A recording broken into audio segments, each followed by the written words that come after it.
This topic is heavy, it's unsettling, it offers no comfortable answers, but it confronts everything you've believed so far. So don't rush, just stay. And listen, human history is not only a story of oppression, it is also a story of participation. People have not always been forced into harmful systems. Sometimes they defended them. This idea is uncomfortable because we prefer to see ourselves as victims rather than contributors. Yet history whispers a darker truth. When a system causes harm, why do people protect it instead of dismantling it? Why do the hungry defend the rules that starve them? Why do the unfree fear freedom itself? These are not easy questions because the answers are not simple. Humans do not always wear chains because they are forced to. Sometimes they give those chains meaning. They call them security, order, tradition, destiny, or simply say, there is no alternative. And in that moment, the chain stops looking like a chain. It becomes comfort. History shows that even the most brutal systems did not survive by force alone. They survived through consent. People said, yes, it is hard, but it is necessary. Yes, it is unfair, but it keeps us safe. Yes, it hurts, but it gives stability. And stability has often been more seductive than freedom, because freedom demands responsibility, choice, and doubt. Doubt creates fear. This video is not here to accuse you. It is not here to judge. This video is a mirror. And in that mirror, we see a difficult truth. People sometimes defend the systems that harm them because those systems relieve them of the burden of thinking. Questioning is painful. Obedience is easy, and that ease always comes at a price. This video is about that price. It is about the moment when a human being stops being only a victim of oppression and becomes its guardian. If these questions unsettle you, this video is for you. If you are looking for comfort, you may want to leave. But if you are willing to understand, stay. Because the most dangerous systems are not always the ones that hurt us. The most dangerous systems are the ones we protect. Human beings often describe themselves as rational, independent thinkers, but history repeatedly proves that this self-image is fragile. At the psychological core of the human mind lies not logic, but the desire for safety and certainty. The brain evolved not to seek truth, but to avoid danger, and uncertainty is interpreted as danger long before it is evaluated as possibility. When outcomes are unclear, the nervous system reacts with anxiety, and anxiety demands immediate relief. This is why clear narratives, strict rules, and authoritative systems feel comforting even when they cause harm. A harmful system does not need to be just. It only needs to feel predictable. Predictability lowers stress, and lowered stress feels like survival. This is one of the deepest psychological weaknesses of the human condition. People are not drawn to systems because they are good. They are drawn to them because they reduce mental effort. To question a system requires sustained attention, emotional resilience, and the willingness to live without guaranteed answers. Most people are capable of intelligence, but few are comfortable with uncertainty. Doubt creates internal tension. That tension feels like instability, and instability triggers fear. When fear rises, the mind does not search for truth. It searches for closure. Harmful systems understand this. They offer simple explanations for complex realities. They replace uncertainty with slogans, nuance with binaries, and questions with obedience. Once the world is divided into clear categories, right and wrong, us and them, order and chaos, the psychological burden on the individual disappears. The system absorbs responsibility. Choice is replaced by instruction. Moral ambiguity is replaced by duty. In this state, the individual no longer experiences themselves as an agent, but as a function, and functions do not question their purpose. Another psychological vulnerability lies in social belonging.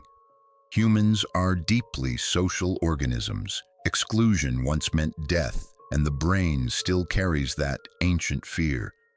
To question a dominant system risks isolation, judgment, and loss of identity. So the mind often chooses belonging over truth.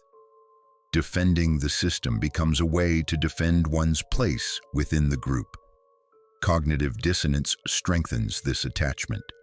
When people suffer under a system they support, the mind faces a painful contradiction.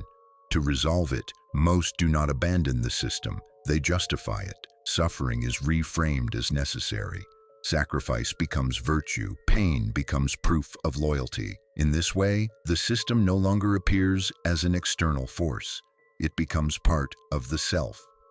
Attacking it would feel like self-destruction. This is why psychological weakness should not be confused with stupidity. It is not ignorance that binds people to harmful systems. It is fear, exhaustion, and the longing for mental rest. Obedience offers relief from decision-making. Relief feels like peace, and peace is seductive even when it is built on quiet harm. The human mind often prefers a false sense of control to the responsibility of freedom, and until this weakness is recognized, systems that exploit it will continue to thrive, not through violence alone, but through the silent cooperation of those they harm. Are you defending a system because it is right or because it feels familiar?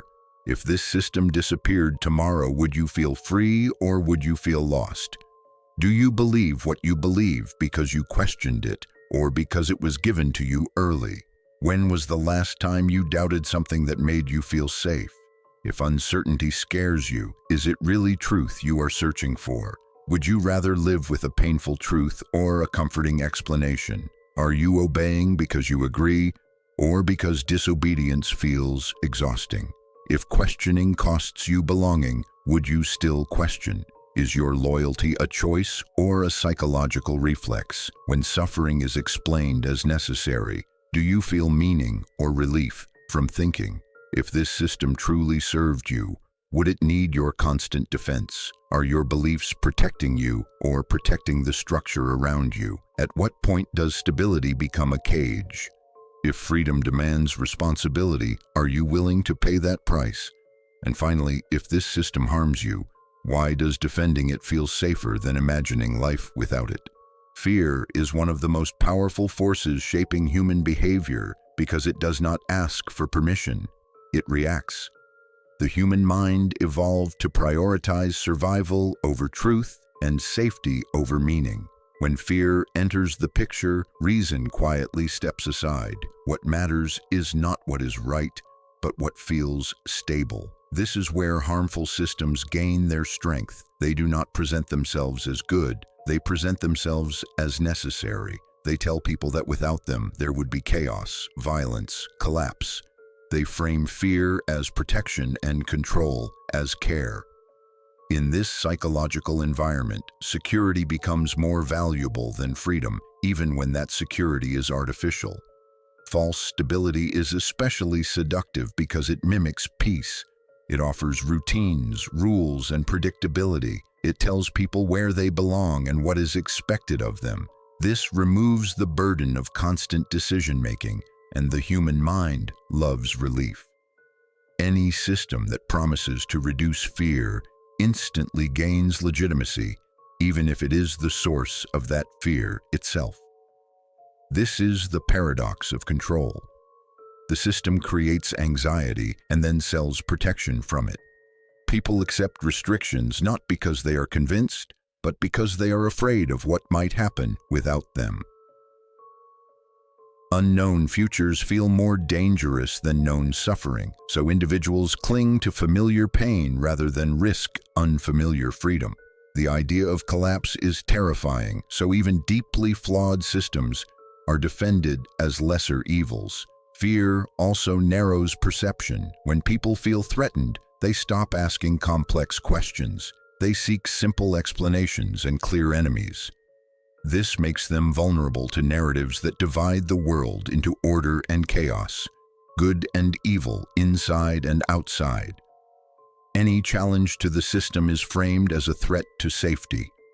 Critics are labeled reckless, dangerous, or irresponsible. In this way, fear polices thought more effectively than force ever could.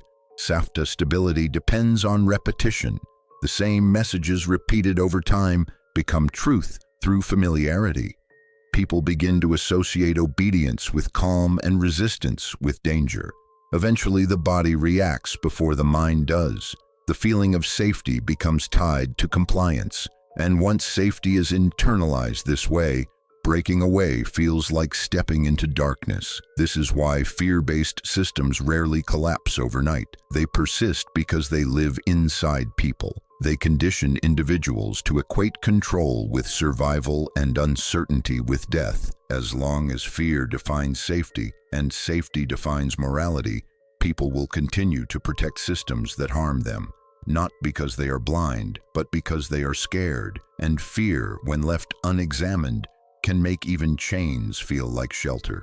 Throughout history, harmful systems rarely survived by force alone. They endured because people remained loyal to them, even when those systems caused suffering.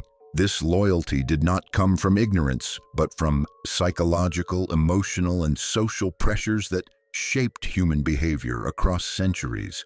Enslaved populations defended empires that exploited them. Soldiers died for rulers who saw them as expendable. Citizens praised regimes that restricted their freedom because those regimes promised order, identity, and meaning. Loyalty to harmful systems often grew strongest where suffering was normalized. When pain becomes routine, it stops being questioned. People adapt to injustice the same way they adapt to climate or terrain. It becomes part of life, and challenging it feels unnatural. In many empires, from ancient civilizations to modern states, the system presented itself as eternal. To oppose it was to oppose reality itself. This illusion of inevitability discouraged resistance before it even began. History shows that rulers understood this well. They wrapped power in sacred language, divine authority, national destiny, or historical necessity. By doing so, they transformed obedience into virtue and doubt into sin. People were not only expected to comply, they were expected to believe. That belief created emotional investment. Once someone sacrificed for a system, questioning it became psychologically painful. To admit the system was wrong would mean admitting one's own suffering was meaningless. So loyalty deepened not despite the harm, but because of it. This is why oppressive systems often inspire fierce devotion. The more people give up, the more they need the system to be justified. Harm becomes proof of commitment rather than evidence of injustice. History also shows how dissenters were isolated long before they were punished. By labeling critics as traitors, heretics, or destabilizers, the system turned loyalty into a moral boundary. Those inside felt righteous, those outside felt dangerous. This division protected the system from internal collapse. Over time, people learned to police each other. They defended the system in conversations, traditions, and daily rituals, even without direct orders. At that point, the system no longer needed constant violence. It lived through habit, belief, and fear of exclusion. This pattern repeats across eras because it aligns with deep human instincts. The need to belong, the fear of chaos, and the desire for meaning all push individuals toward loyalty, even when loyalty causes harm. History is filled with moments where people stood on the wrong side of justice while believing they were preserving order.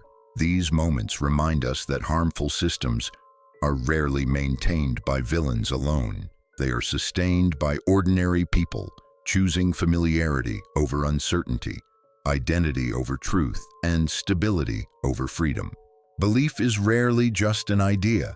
It is a foundation for identity. When a system succeeds in turning belief into belonging, it becomes deeply resistant to challenge. People do not simply follow the system, they become part of it. And once identity is fused with structure, questioning the system feels like questioning the self.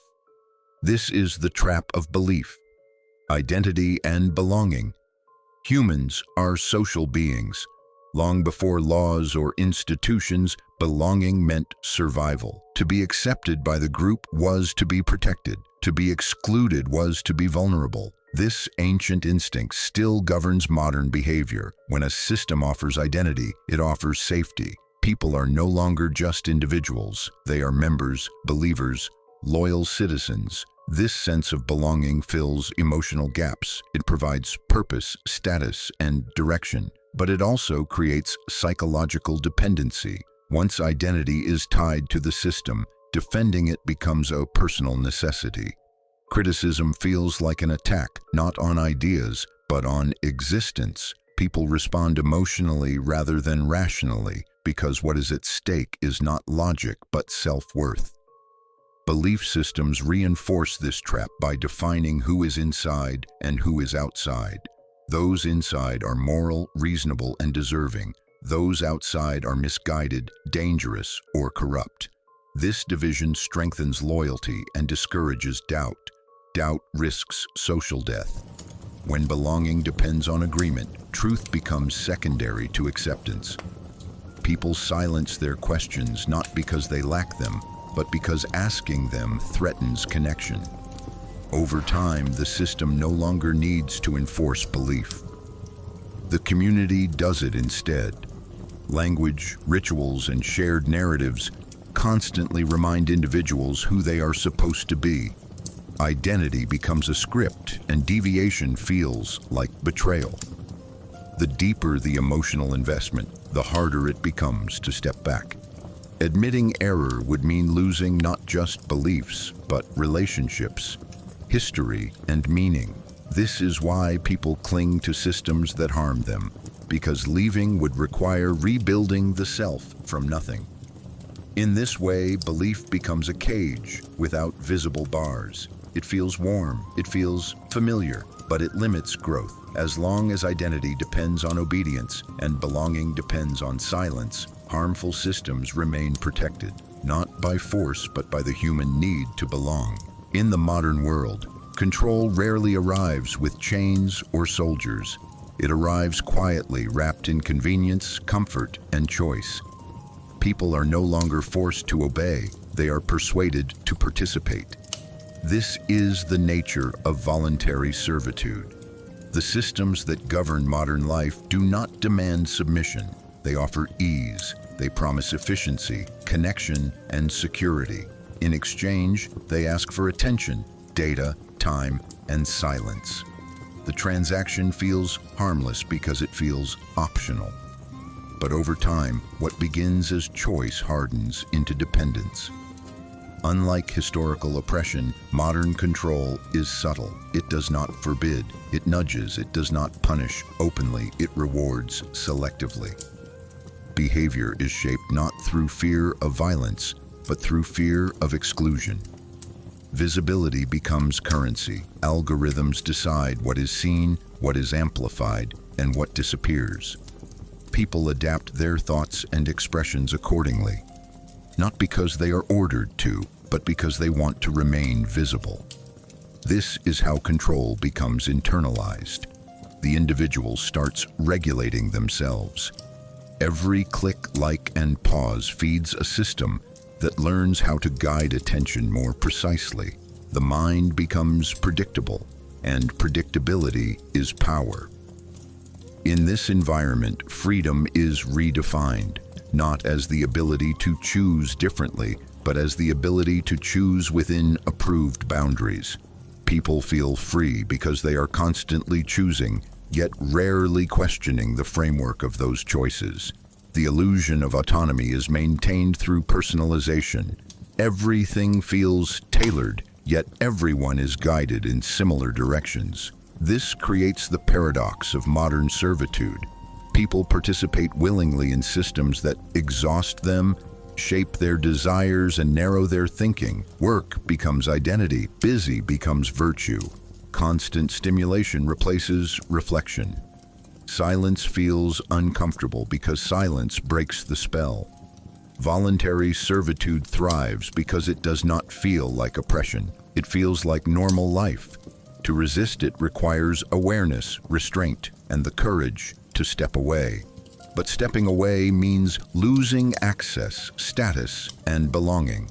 So most people stay, they scroll, they comply, they adapt, and in doing so, they protect a system that does not need to dominate by force because it is carried forward by consent. The modern world does not imprison bodies, it occupies minds, and as long as control feels comfortable, chains remain invisible. Obedience offers comfort because it removes burden, the burden of thinking, the burden of choosing, the burden of responsibility. When a system tells people what is right, what is wrong, and what is expected, the mind relaxes. Decision-making is exhausting. Uncertainty drains energy. Obedience simplifies existence by outsourcing judgment to authority.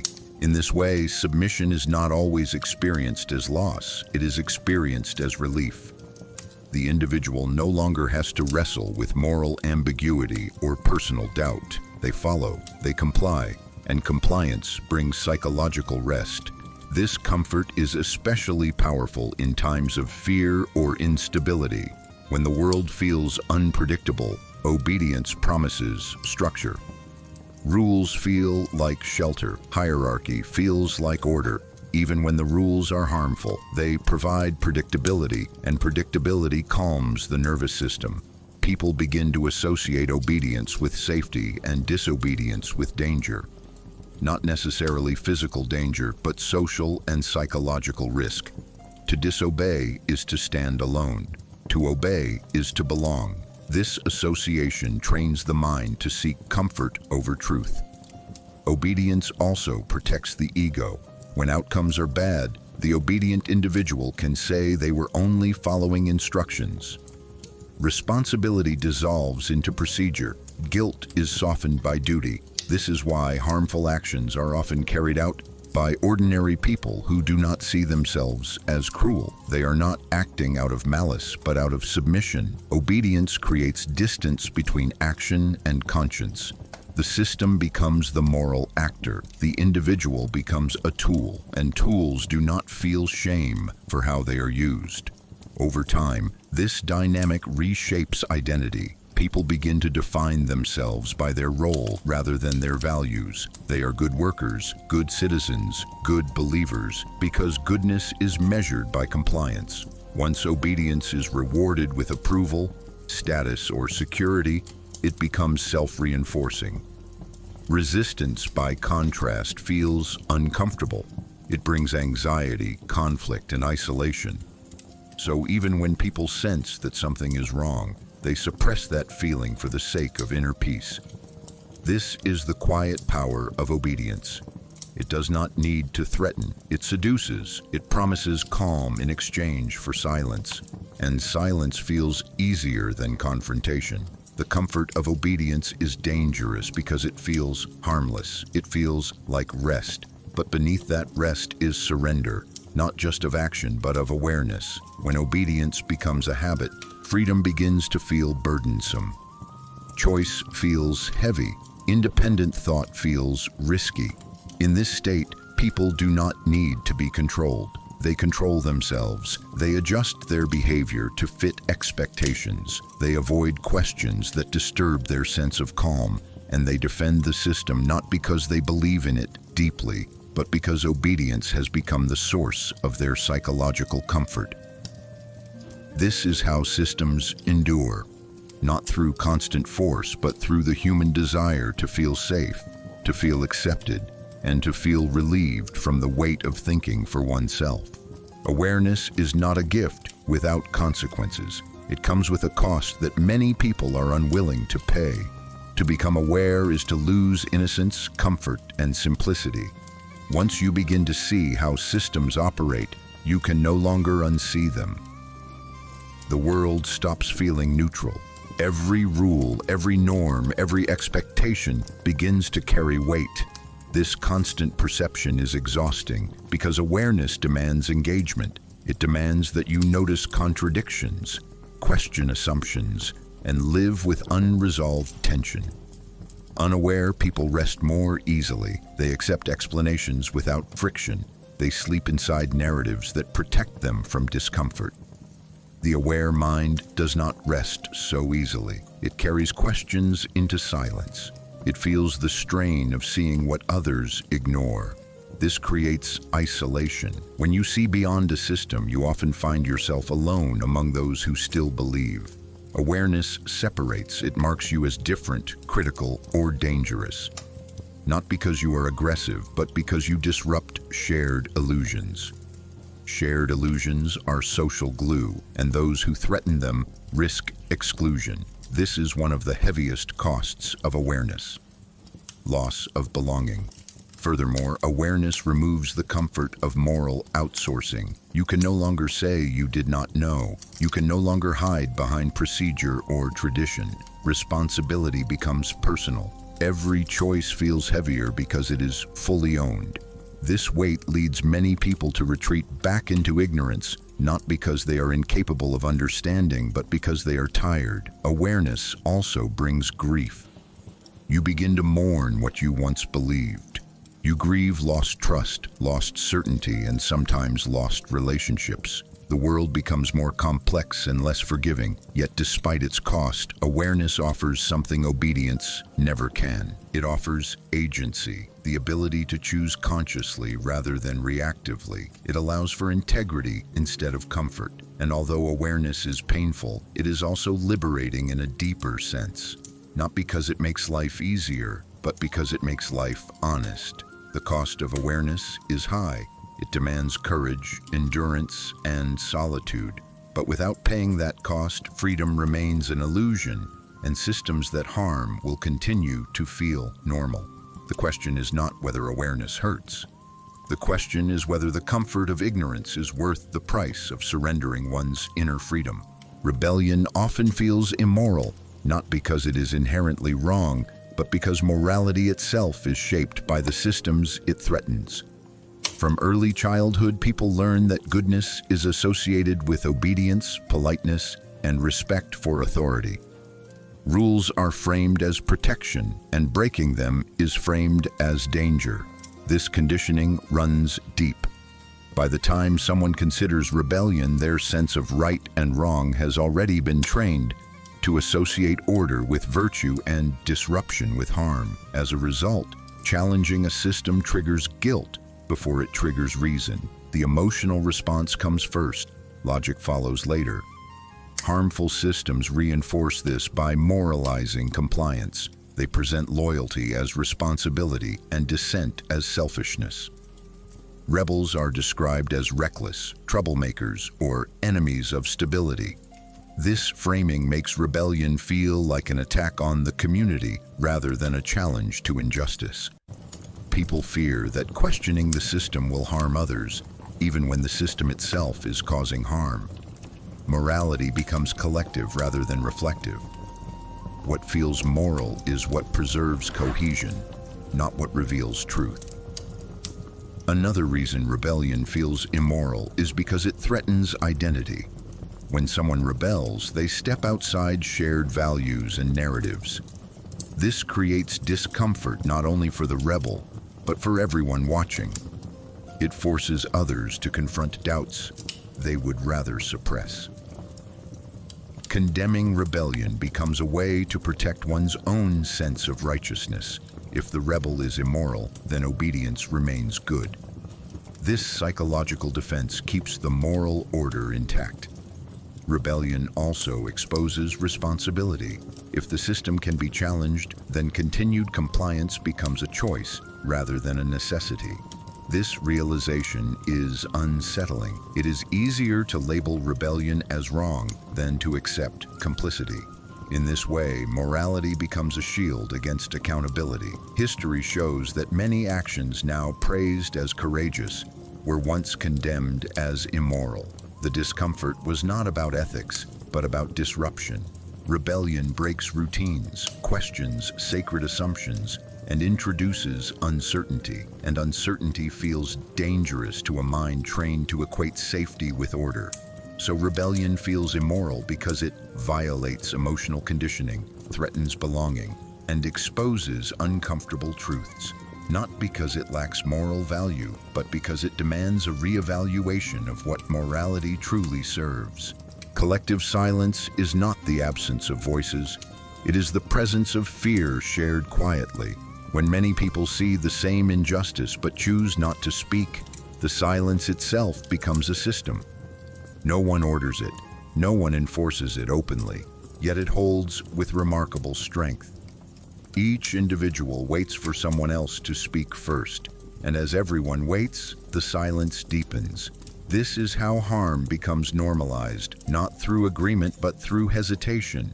People convince themselves that if something were truly wrong, someone would say something. The absence of protest is mistaken for consent, and the system benefits from this illusion. Collective silence protects power by dissolving responsibility. When no single person feels accountable, everyone feels innocent. Each individual tells themselves their voice would not matter, that speaking would change nothing, that it is safer to stay quiet. This logic feels rational, but multiplied across a population, it becomes devastating. Silence spreads socially. It is learned by observation. When people see others remain quiet, they interpret it as wisdom, prudence, or acceptance. Speaking out begins to feel inappropriate, dramatic, or disruptive. The one who breaks the silence risks standing alone, and loneliness is a powerful deterrent, so silence becomes cooperation without intention. Harm continues not because people support it, but because they do not interrupt it. Over time, collective silence reshapes perception. What was once shocking becomes ordinary. What was once unacceptable becomes routine. Language adapts. Euphemisms replace truths. Suffering is softened by abstraction. The emotional impact fades, and once emotion fades, action rarely follows. This is why collective silence is more effective than censorship. Censorship fights resistance. Silence prevents it from forming at all. It trains people to internalize limits, to censor themselves before speaking, and eventually, people stop noticing the injustice altogether. Not because it disappeared, but because attention moved away. Collective silence is comfortable.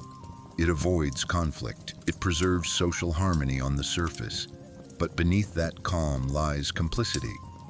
History remembers moments when silence was louder than violence because it allowed violence to persist unnoticed. The danger of collective silence is not that people do not care. The danger is that caring becomes private while harm remains public. And as long as silence feels safer than speech, systems that harm will continue to operate undisturbed, carried forward by the quiet agreement of those who choose not to speak. The illusion of choice is one of the most effective tools of modern control. When people believe they are choosing freely, they rarely question the structure that limits those choices. Instead of being forced down a single path, individuals are offered multiple options that all lead in similar directions. This creates the feeling of autonomy without granting real power. The mind focuses on selecting between options, rather than asking who designed them and why. Choice becomes a distraction from agency. In many systems, freedom is defined as the ability to choose within predefined boundaries. People can choose what to consume, what to say, what to support, but only from what is made available. Options that challenge the foundation of the system are excluded long before a choice is presented. This makes control invisible because it operates before awareness. The person feels responsible for the outcome because they chose it, yet the framework itself remains untouched. This illusion is reinforced through personalization.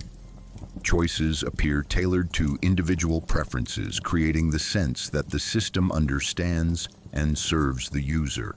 In reality, personalization narrows exposure. It filters information, reinforces existing beliefs, and reduces encounters with alternatives. The more personalized the experience, the more predictable behavior becomes, and predictability allows for subtle guidance. When choices feel familiar and comfortable, they are rarely questioned. Another layer of this illusion lies in consequence. If every choice leads to similar results, choice loses its meaning. People may feel active while remaining powerless. They select between brands, opinions, or identities, while the underlying conditions stay the same. This creates a cycle of engagement without change. Action replaces reflection. Participation replaces resistance. The illusion of choice also protects systems from blame. When outcomes are harmful, individuals are told they chose poorly. This shifts responsibility away from the structure and onto the person. Systemic issues become personal failures. In this way, choice becomes a moral burden rather than a liberating force. People blame themselves instead of questioning the system. The illusion of choice persists because it feels empowering. It satisfies the human need for control without requiring confrontation. But true freedom is not about choosing between given options. It is about the ability to question why those options exist at all. Until that question is asked, choice remains a performance, and control remains intact, hidden behind the comforting belief that we are free because we can choose.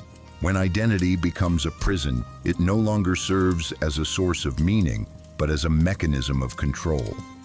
Identity is meant to help individuals understand who they are, but when it hardens, it begins to dictate who they are allowed to be. At that point, identity stops evolving and starts enforcing boundaries. People cling to labels, roles, and group definitions because they offer certainty. In a complex world, identity simplifies existence. It tells people where they belong, what they should believe, and how they should behave. But this simplicity comes at a cost.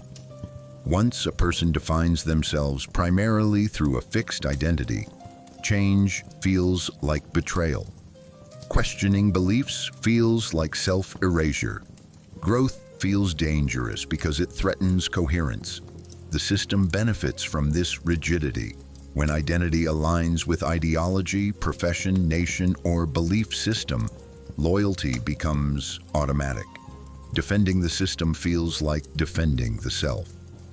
Criticism is no longer evaluated intellectually. It is experienced emotionally as an attack on dignity and worth. This emotional fusion makes dialogue nearly impossible because disagreement feels like violence. In this state, identity restricts perception. People selectively notice information that confirms who they think they are and ignore anything that challenges it. The mind becomes a guard protecting a narrative rather than a tool for understanding. Reinforcement comes from the group. Shared language, rituals, and values reward conformity and punish deviation. Subtle signals indicate what is acceptable to think and say. Over time, self-censorship replaces external control. The individual internalizes the rules of the identity prison. They no longer need to be reminded. They feel discomfort at the thought of stepping outside the role. When identity becomes a prison, freedom is reframed as threat. To leave the identity would mean losing community, status, and meaning. It would mean facing uncertainty alone. So people remain loyal even when the identity harms them, limits them, or contradicts their lived experience. The prison does not feel like a cage. It feels like home. This is why identity-based systems endure. They do not rely on force, they rely on attachment. As long as people believe they are their identity and not more than it, they will defend the walls that confine them. And the tragedy is not that identity exists, but that it is mistaken for the entirety of the self.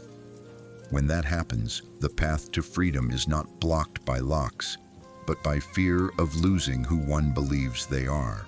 Shame is one of the most effective instruments of social control because it works from the inside. Unlike fear, which threatens from the outside, shame reshapes how individuals see themselves. When shame is activated, people do not feel that they have done something wrong. They feel that they are something wrong. This distinction is crucial. Behavior can be changed through rules, but identity can be shaped through shame. Social systems understand this deeply. They embed expectations into norms, and when those norms are violated, shame enforces compliance without the need for punishment. People internalize the gaze of others. They imagine judgment even in silence. This imagined judgment becomes a constant regulator of behavior.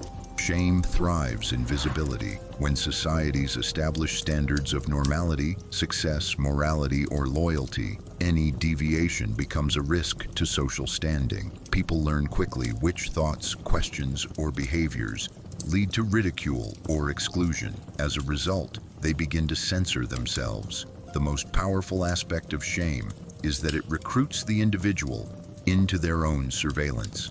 No authority needs to intervene. The person corrects themselves before conflict arises. This self-policing creates obedience that feels voluntary because it is experienced as personal responsibility rather than external pressure.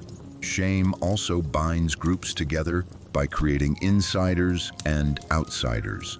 Those who conform feel morally superior. Those who do not are labeled irresponsible, immature, or dangerous. This moral framing disguises control as ethics. People believe they are enforcing values when in reality they are enforcing boundaries. Shame makes resistance psychologically costly. To challenge the system is not just to risk punishment, but to risk humiliation. The fear of being seen as foolish, ungrateful, or immoral silences dissent more effectively than threats ever could. Over time, shame reshapes identity. People align themselves with approved narratives to avoid inner discomfort. They adopt language, opinions, and attitudes, not because they are convinced, but because deviation feels unbearable. This is how shame stabilizes harmful systems. It turns social pressure into self-discipline. And because shame feels personal, its political function often goes unnoticed. As long as individuals blame themselves for not fitting in, rather than questioning the norms themselves, systems remain protected. Shame does not need force. It needs agreement. And once shame is internalized, control becomes invisible, operating quietly through the desire to be accepted and the fear of being cast out. Education is often presented as a path to knowledge, freedom, and critical thinking, but in many systems it functions primarily as conditioning rather than enlightenment. From an early age, education teaches not only what to think, but how to think, and more importantly, when not to question. Children learn schedules, authority, assessment, and obedience long before they learn understanding. Success is measured through compliance with predefined standards, not through depth of insight or originality of thought. This trains the mind to associate correctness with approval and curiosity with risk. Questions that fit the framework are rewarded. Questions that challenge it are discouraged, ignored, or subtly punished. Over time, this shapes behavior. The goal shifts from learning to performing well within the system. Education becomes a rehearsal for participation in larger structures, workplaces, institutions, and social hierarchies, where conformity is often valued over reflection. Conditioning works best when it feels neutral. Students are told they are being prepared for the real world, but the world they are prepared for is rarely questioned. The assumptions embedded in curricula, what matters, what is normal, what is possible, are absorbed unconsciously. This creates limits on imagination before awareness even develops. People graduate knowing how to follow procedures, meet expectations, and avoid mistakes, but often lacking the confidence to challenge foundational ideas. Another layer of conditioning lies in competition. Grades, rankings, and comparisons teach individuals to measure their worth externally. Learning becomes transactional. Knowledge is pursued for reward, not understanding. This reinforces obedience because authority controls evaluation. When approval determines opportunity, questioning becomes a liability. Education also conditions time and attention. The rhythm of bells, deadlines, and standardized pacing trains individuals to accept externally imposed structures as natural. This normalization of control carries into adulthood, making rigid systems feel familiar rather than restrictive. By the time people encounter harmful systems later in life, they have already internalized the habits required to function within them silently. This does not mean education is inherently oppressive, but it means that when education prioritizes adaptation over awareness, it serves power more than truth. Conditioning is effective because it is gradual and disguised as preparation. The result is a population skilled at functioning within systems, but hesitant to imagine life beyond them, until education encourages not just answers, but genuine questioning, and not just success, but conscious understanding. It will continue to shape individuals who are well-trained, well-adjusted, and quietly unfree. Questioning is often presented as a virtue in theory, but punished in practice. When a system feels threatened by inquiry, it rarely responds with open repression. Instead, it shifts the tone. The questioner is not silenced directly, they are ridiculed. Mockery becomes a powerful tool because it delegitimizes without argument. Once a question is treated as laughable, it no longer requires an answer. This transition from questioning to mockery marks a critical stage in social control. At first, questions are ignored. If they persist, they are reframed as naive, exaggerated, or irrational. The questioner is portrayed as confused, dramatic, or seeking attention. This framing shifts focus away from the content of the question and onto the character of the person asking it. Social groups quickly absorb this signal. Laughter replaces debate. Mockery creates social distance. It tells others that engaging seriously with the question risks association with foolishness. As a result, people withdraw not because the question lacks merit, but because they fear becoming a target themselves. This is how inquiry is neutralized without censorship. Mockery is especially effective in public spaces where visibility matters. The fear of embarrassment outweighs the desire for truth. People learn to self-edit, to soften their doubts, or to remain silent altogether. Over time, questioning itself becomes stigmatized. Only approved forms of critique are allowed, those that do not challenge the foundation of the system. When mockery is normalized, systems no longer need to justify themselves. They rely on social cues to enforce boundaries. Those who comply are rewarded with belonging. Those who question are isolated through humor. This process reshapes culture. Curiosity gives way to conformity, and seriousness is replaced by surface-level discourse. The system remains unexamined, not because it is strong, but because questioning it has been made socially uncomfortable. In this environment, the most effective form of control is not fear of punishment, but fear of ridicule. And when mockery replaces discussion, truth quietly exits the conversation, leaving only what is safe to laugh at. Human beings have a deep psychological need for their pain to mean something. Suffering without explanation feels unbearable, so the mind searches for reasons, even when those reasons protect the very systems causing harm. This is the foundation of how suffering becomes justified. When people endure hardship under a system, they cannot easily escape. Accepting that the system is unjust would create intolerable internal conflict. To resolve this tension, the mind reframes suffering as necessary, deserved, or purposeful. Pain is transformed into sacrifice. Sacrifice becomes virtue. This psychological shift allows individuals to preserve a sense of dignity while remaining within harmful structures.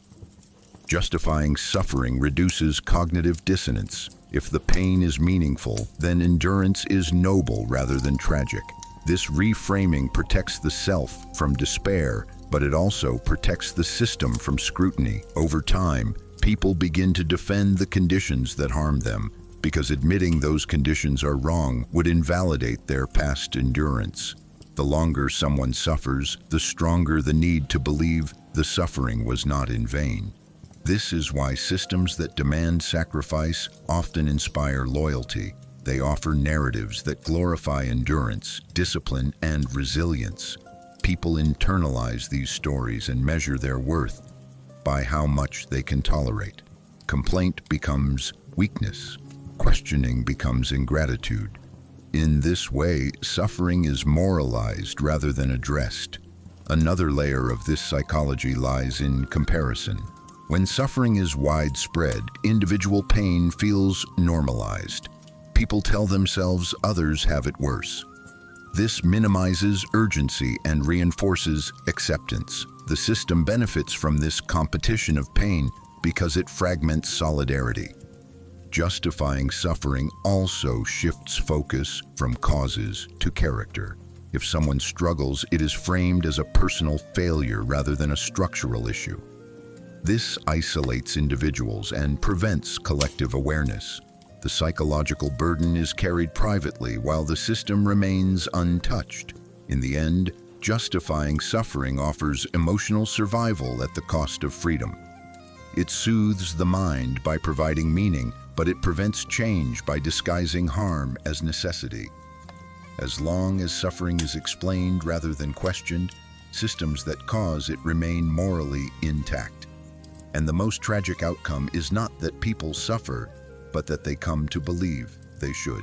When law replaces morality, obedience becomes more important than conscience, and legality begins to stand in for justice. Laws are meant to reflect ethical principles, but when systems grow rigid, the relationship reverses.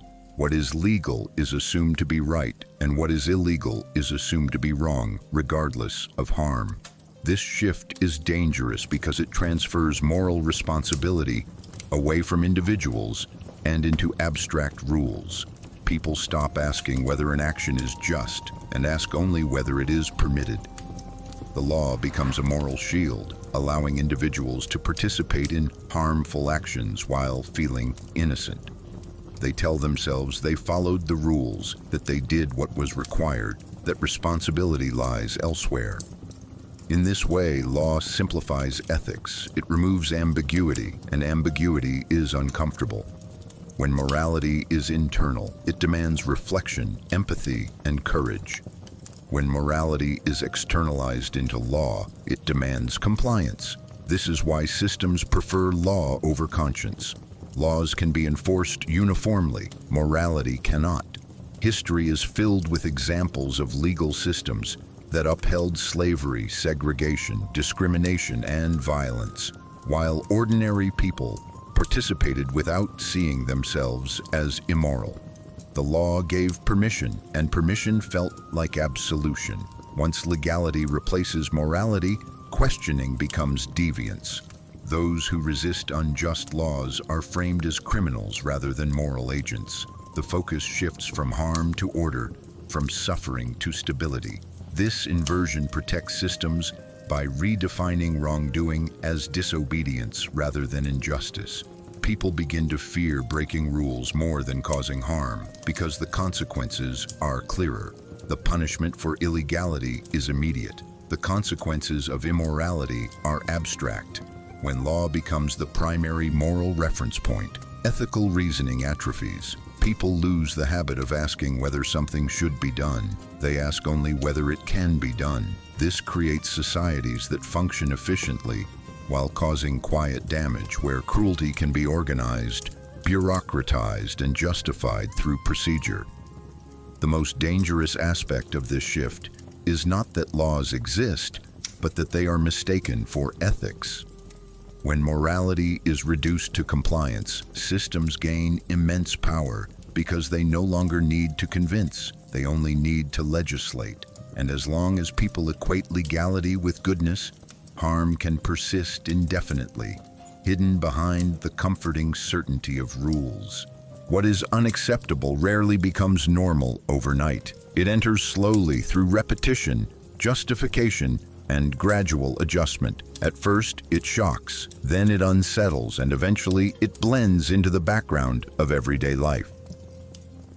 This is how harmful systems survive. They do not demand acceptance all at once. They introduce small compromises, minor exceptions, temporary measures. Each step feels tolerable in isolation, but together they redraw the boundaries of what is considered normal. People adapt faster than they realize. The human mind is remarkably flexible when it comes to survival. Once something becomes routine, it stops triggering emotional alarm. What once felt wrong begins to feel inevitable. Language plays a crucial role in this process. Unacceptable actions are renamed. They are softened through euphemisms and technical terms. Harm becomes policy. Control becomes security.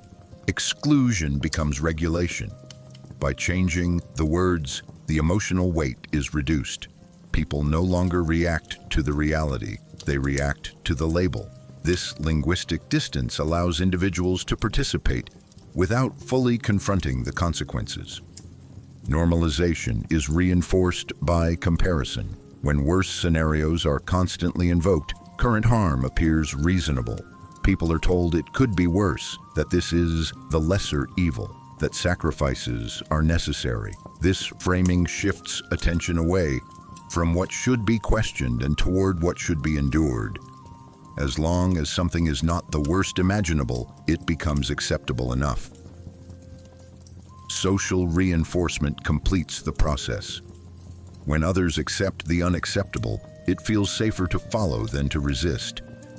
Deviation stands out more than conformity, so people adjust their moral compass to align with the group.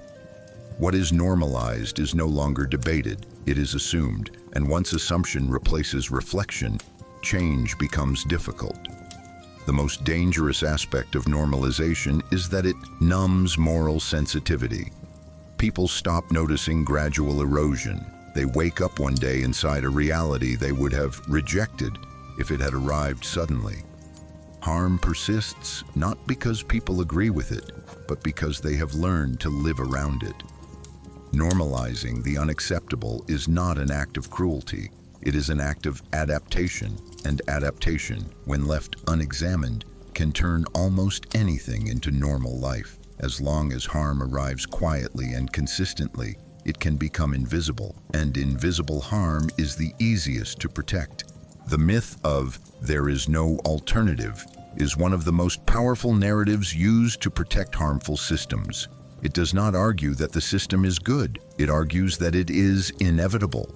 This distinction matters because inevitability shuts down imagination more effectively than force ever could. When people are told there is no alternative, they stop evaluating, they stop comparing, they stop dreaming. The system no longer has to justify itself. It only has to present itself as reality. This myth works by framing the present arrangement as natural, unchangeable, or the final stage of progress. Any suggestion of a different way is dismissed as naive, utopian, or dangerous. The past is rewritten to show that every attempt at change failed. The future is painted as chaos if the system is questioned. In this way, possibility itself becomes threatening. When no alternative is imaginable, obedience feels rational. Resistance feels irresponsible. People are not convinced, they are cornered. The myth also shifts responsibility. If there is no alternative, then suffering is unfortunate but unavoidable. Pain becomes a fact of life rather than a consequence of choices. This removes moral urgency and replaces it with resignation. People learn to adapt instead of challenge. They invest energy in coping strategies rather than transformation. The system benefits from this exhaustion because tired minds rarely rebel. Another layer of this myth is comparison. Alternatives are not examined honestly, they are caricatured. Extremes are presented as the only other options. This false binary traps thought between acceptance and fear. By narrowing the field of imagination, the system controls not only action, but thought itself.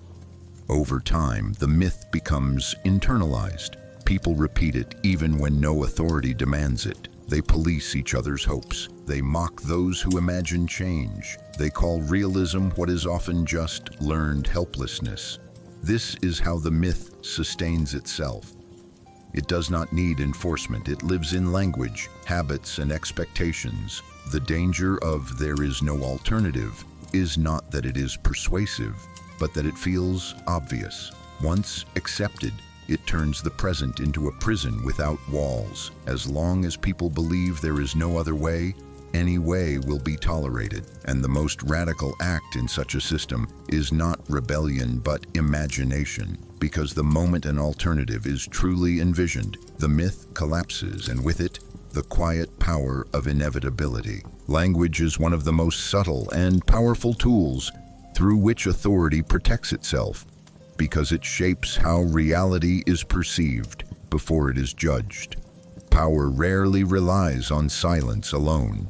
It relies on controlled meaning.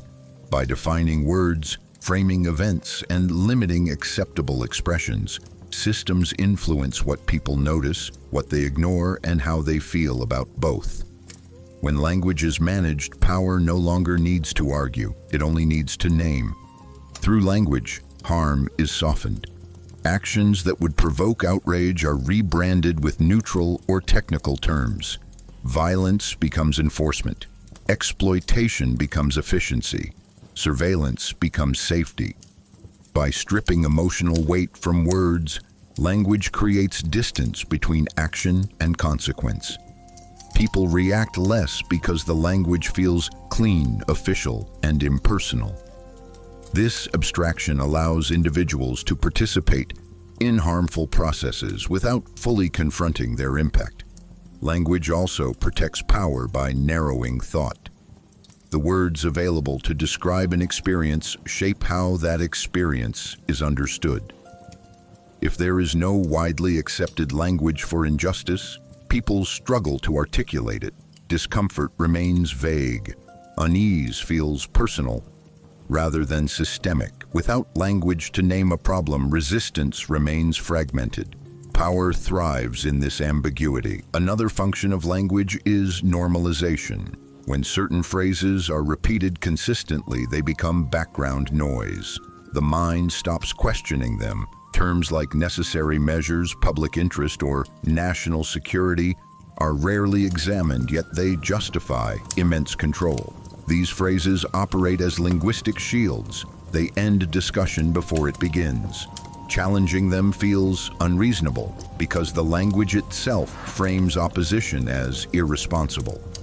Language also establishes moral boundaries. Who is described as normal, productive, or deserving, and who is labeled as deviant, ungrateful, or dangerous is rarely accidental. These labels shape empathy. They determine whose suffering matters and whose can be ignored. Once a group is linguistically reduced to a category, it becomes easier to dismiss their humanity. In this way, language organizes moral attention.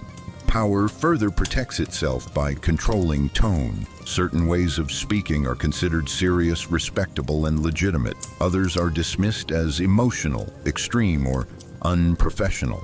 This tone policing ensures that only system-compatible criticism is heard.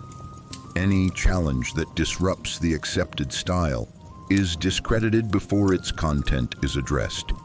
Over time, people internalize these linguistic limits. They adjust how they speak, what they say, and what they leave unsaid. They censor themselves not because they are forbidden, but because they have learned what sounds acceptable. This is how language becomes invisible control. It does not force silence, it teaches restraint. As long as power controls the words used to describe reality, it controls reality's meaning.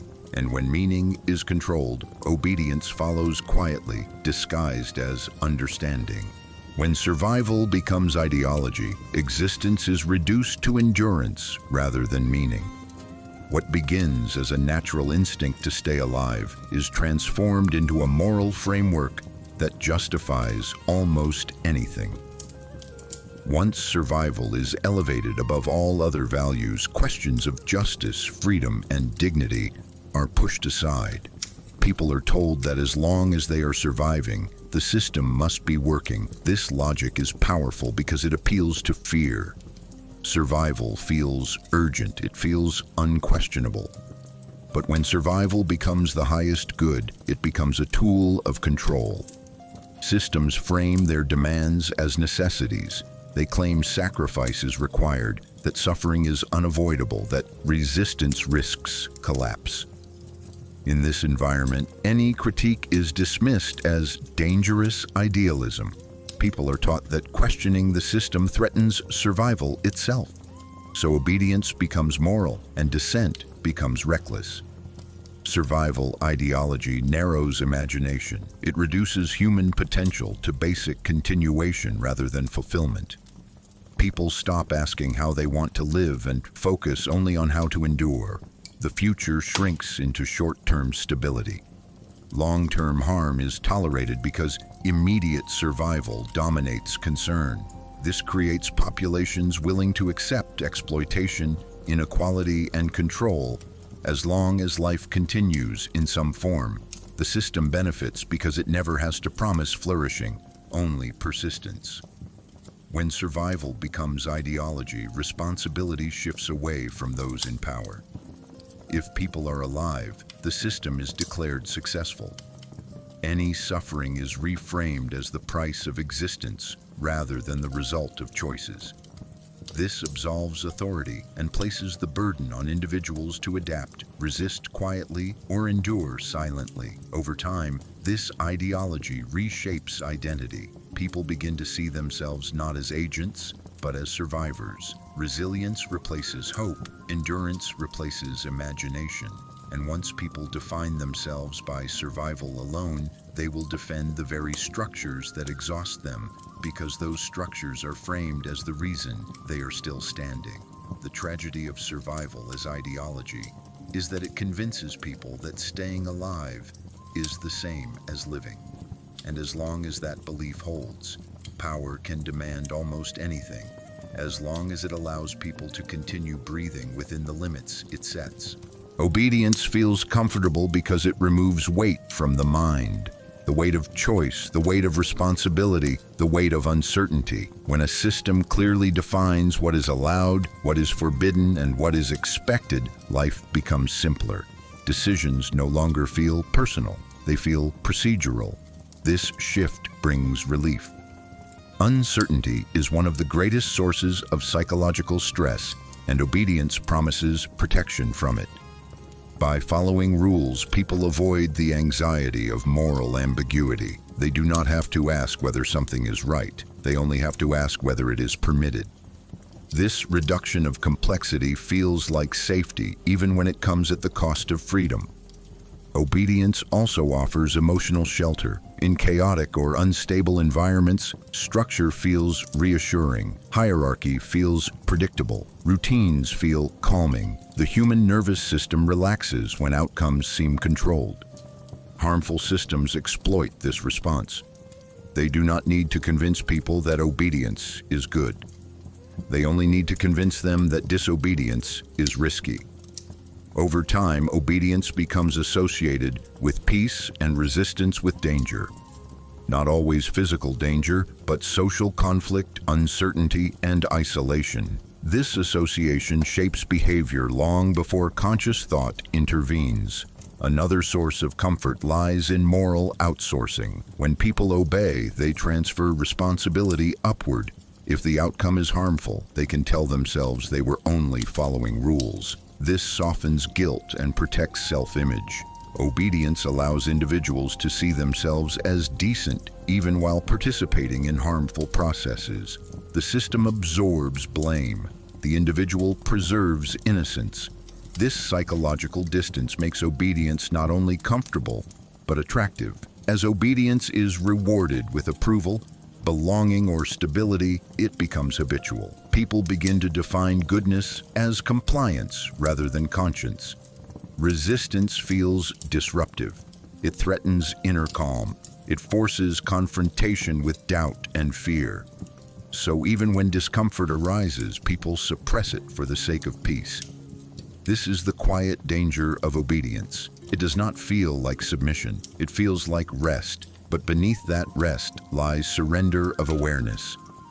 When obedience becomes a source of comfort, freedom begins to feel heavy.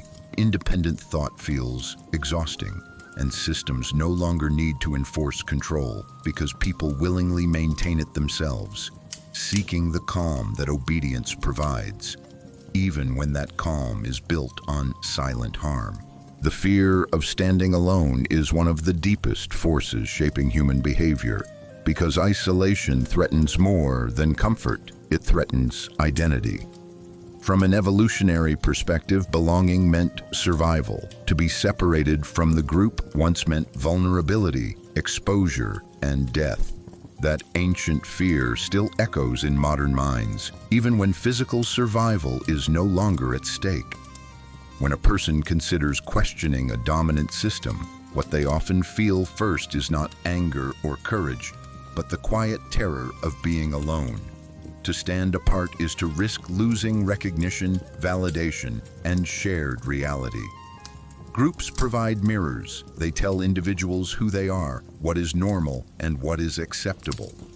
When someone steps outside that frame, the mirror disappears. The self feels unstable. This is why conformity feels safe. It anchors identity in collective agreement. Standing alone requires facing uncertainty, not only about the world, but about oneself. Harmful systems exploit this fear by linking belonging to obedience. Agreement becomes the price of inclusion. Dissent becomes social exile.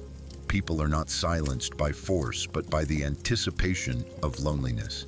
They imagine being misunderstood, judged, or dismissed. This imagined isolation is often enough to stop action before it begins. Even when individuals privately disagree, they remain outwardly loyal because solitude feels heavier than injustice. The fear of standing alone also distorts perception. When many people remain silent, it appears as consensus. This false consensus reinforces fear.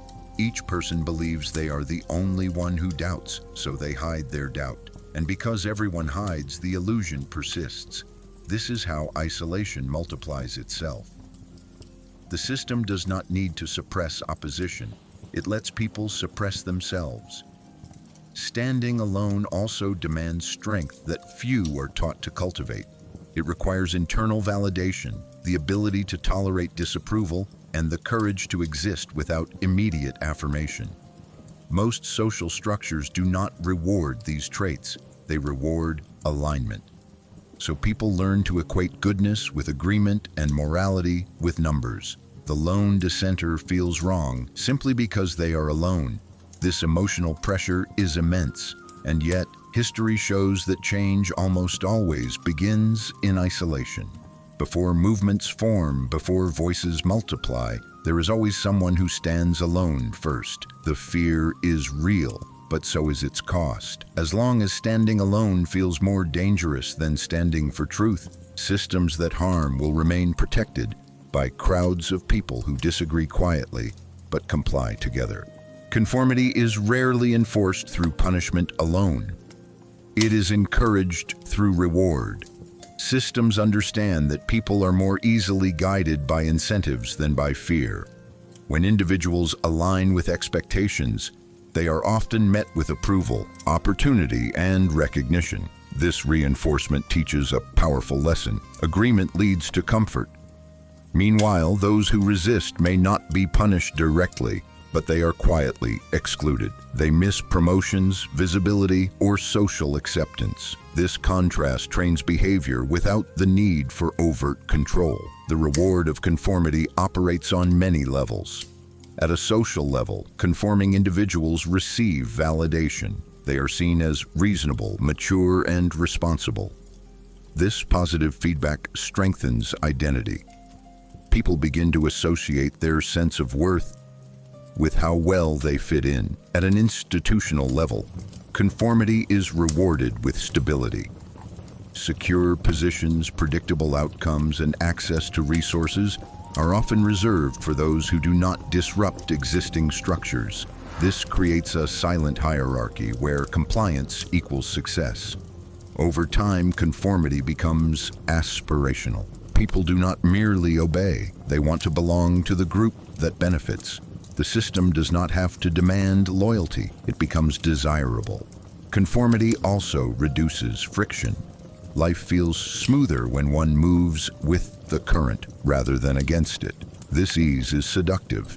People convince themselves that alignment is not a compromise, but a rational choice. The rewards feel earned, not conditional. This perception masks the trade-off being made. While conforming brings short-term comfort, it narrows long-term possibility. As people adjust their beliefs and behavior to maintain rewards, they slowly lose the capacity to imagine alternatives. The system remains unchallenged, not because it is flawless, but because challenging it carries hidden costs. When conformity is consistently rewarded and questioning is quietly penalized, people learn what is valued without being told. The most effective control is not coercion, but attraction. By making compliance profitable, power ensures its own stability, carried forward by those who believe they are simply succeeding on their own terms. When people cannot escape a system, defending it often becomes a psychological necessity rather than a conscious choice. Being trapped creates an unbearable tension. If a system is harmful and there is no clear way out, acknowledging that harm fully would mean living in constant despair. To survive emotionally, the mind adapts, begins to reinterpret the system in less threatening terms. What cannot be changed is reframed as acceptable. What cannot be escaped is reframed as necessary. This is not loyalty, it is self-protection. When escape feels impossible, criticism feels dangerous. Not because it changes reality, but because it deepens suffering. By defending the system, people soften the pain of powerlessness. They convince themselves that things are not as bad as they seem, that the system has benefits, that the alternatives would be worse. This justification restores a sense of control, even if that control is only mental. Defense becomes a coping mechanism. The longer someone remains trapped, the stronger this mechanism grows. Time invested becomes emotional evidence. Admitting the system is unjust would mean admitting years of endurance were wasted. So people double down. They protect the structure that confines them, because dismantling it in thought would collapse their sense of meaning. This is why criticism from outsiders often triggers anger. It threatens the fragile balance that allows survival. The outsider can leave, the insider cannot. So the insider defends, not because they believe deeply, but because belief is less painful than despair. Defending the inescapable also restores dignity. To admit powerlessness feels humiliating. To frame endurance as choice feels empowering. People say they stay because they agree, not because they must. This illusion of agency preserves self-respect, but it also locks them in place. History shows this pattern everywhere. Workers defending exploitative systems, citizens justifying authoritarian rule, individuals rationalizing environments that drain them. The defense is not irrational, it is human. When escape is blocked, alignment feels safer than resistance. And as long as people are forced to adapt rather than choose, systems gain their strongest shield. Not fear, but rationalization. The tragedy is that the mind's attempt to survive can end up protecting the very conditions it longs to escape. Fear rarely controls people forever on its own. It is too exhausting. To persist, it must transform into something quieter. This transformation happens when fear becomes habit. At first, behavior is shaped by anxiety. People comply because they are afraid of consequences, punishment, exclusion, instability. Each decision carries tension.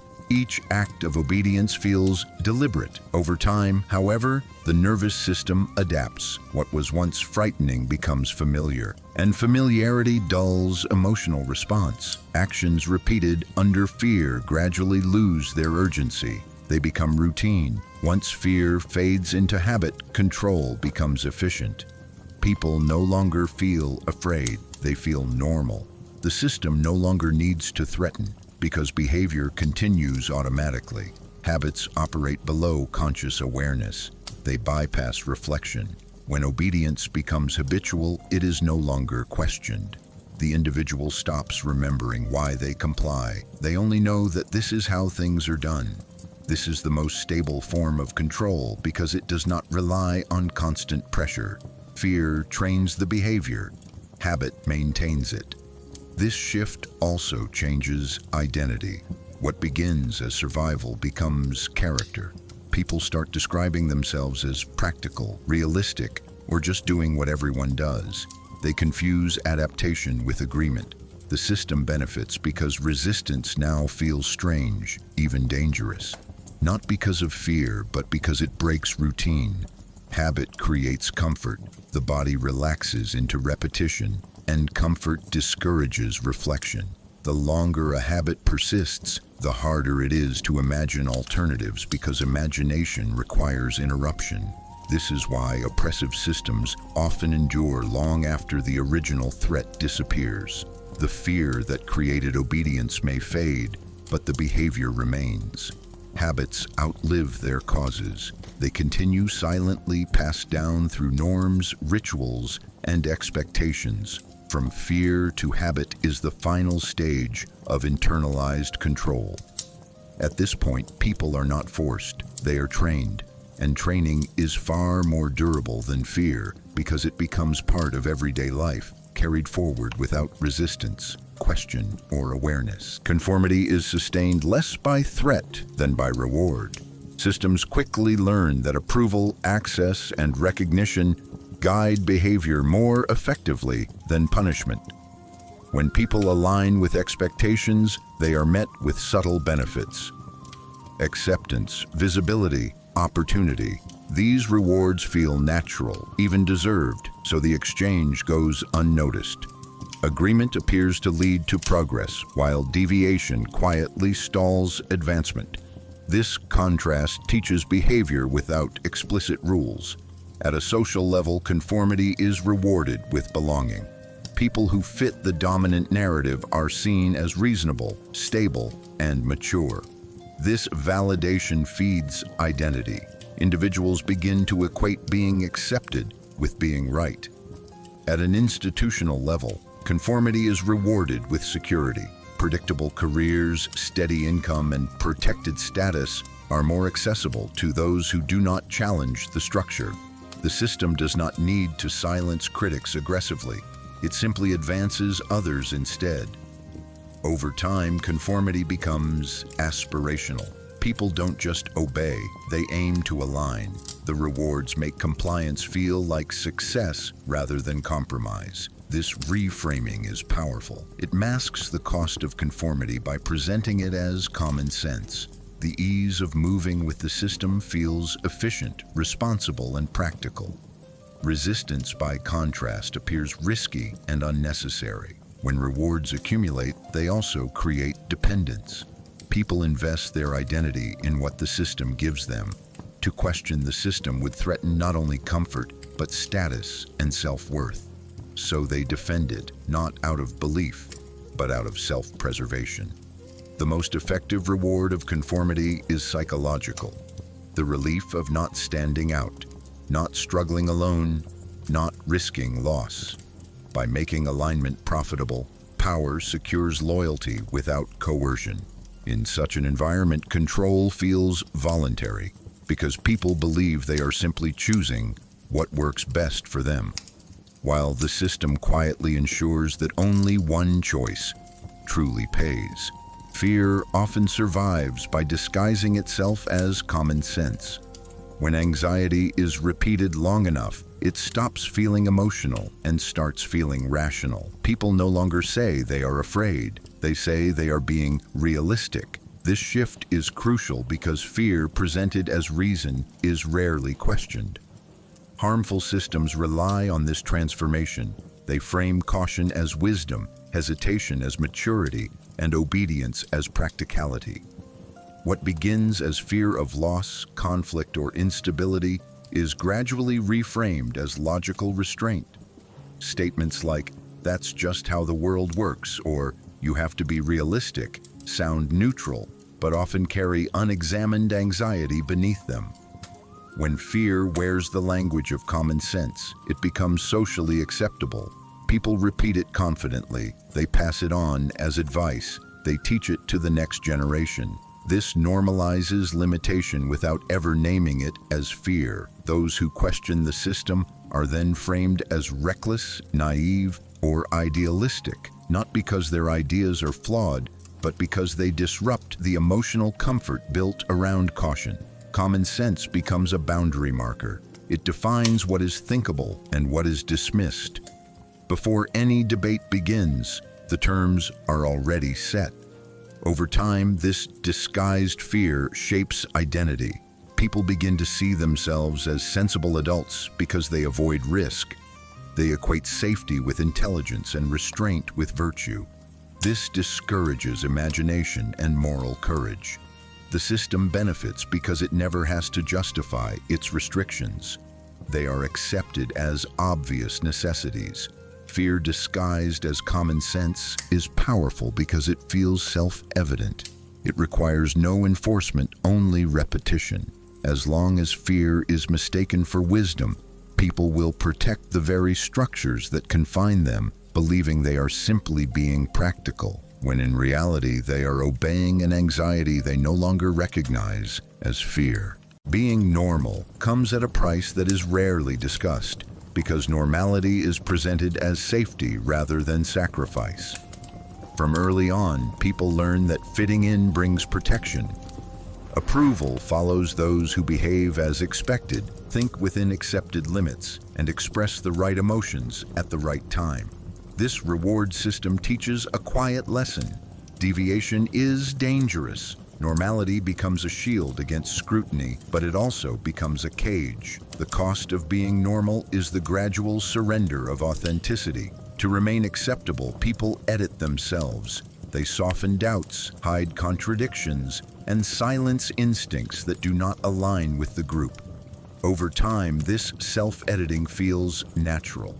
The individual forgets what was removed. They confuse adaptation with identity. Normality demands predictability, and predictability requires suppression. What does not fit is pushed inward or erased. This creates inner tension, even if it is not consciously felt. The person appears stable but feels oddly empty.